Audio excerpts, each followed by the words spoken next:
Hata nyingine ni vinyago. Amnitishi na vinyago mnavyochonga. Sio kwamba eti vinyago hapana, ni vinyago. Nikisema vinyago kama mask. Ya, hii ni ngoma mbili zinafuata vinyago na Bana Poto. Nadhani sasa hivi challenge za Bana Poto ishakuwa TikTok, watu mkaenjoy nazo huko. Ya.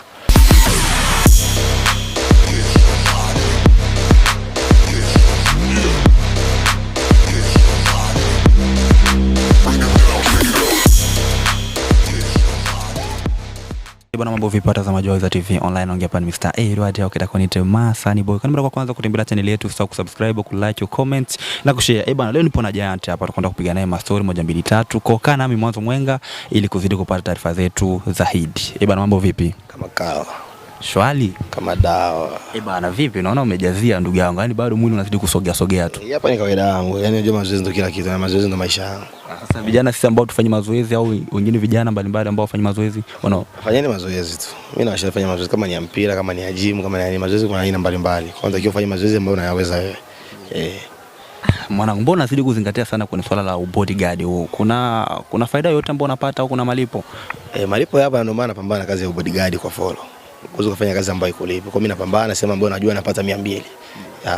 Ilikuwaje mpaka ukafikia hiyo nani mawazo au kuamua mpaka bodyguard wa follow, mpaka kuingia kwenye kazi ya bodyguard? Maana mazingira hapa kwetu kambini kuwa bodyguard ni changamoto sana, watu wanaongea sana kusema sio kazi ya ilipi nini.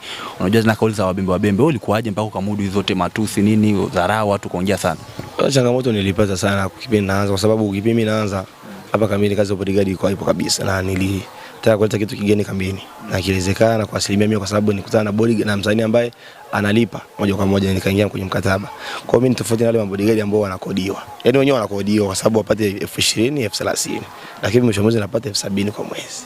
Kwa hiyo tofauti yangu mimi na mabodyguard wenzangu ni pale ambapo Giant yeye analipwa kwa mwezi. Alipo kwenye mkataba na msanii ambaye anaitwa Follow Bugatti. Lakini wenyewe Giant akija akiwachukua wanaenda. Ukija wanaenda. Mele akija anaenda. Huyu mwingine akija wanaenda. Kwa hiyo unakuta wale hawana msimamo, ndio maana unakuta hata kambini waongelewi sana kama Giant. Sasa tunagusia hapo kwenye follow, kwa maana umegusia follow. So sasa labda tukiona follow, mara nyingi follow ni mtu ambaye waga anatoka akae sana hapa kambini. Sasa wewe kama bodyguard wake, kwa nini waga utoki kwenda na follow kwenda masema ambapo anaondoka? Mara nyingi naenda naye, lakini baadhi ya matukio madogo ambayo yanakuwa yananikuta mimi hapa nipo kambini yanakuwa mimi stoki, lakini kuna baadhi ya matukio mengi kwenda Burundi, Kongo naenda naye. Nadhani mnaona kabisa, na tunaandaa safari ya kwenda Mwanza. Nadhani hata kuna baadhi ya TV nitaondoka nazo. Ikiwezekana nitaondoka na Wiza TV, lakini sio kila tukio nitaondoka nalo. Hapana. Mimi binadamu na majukumu nitakuwa nifanye mazoezi sana. Ukitembea na follow muda mwingine, muda wa mazoezi unakuwa unakosa kabisa. Kwa hiyo unakuta Giant inamforce muda mwingine wewe mwenyewe. Kama sasa hivi nipo mwenyewe, lakini hapa follow akinipigia simu naenda.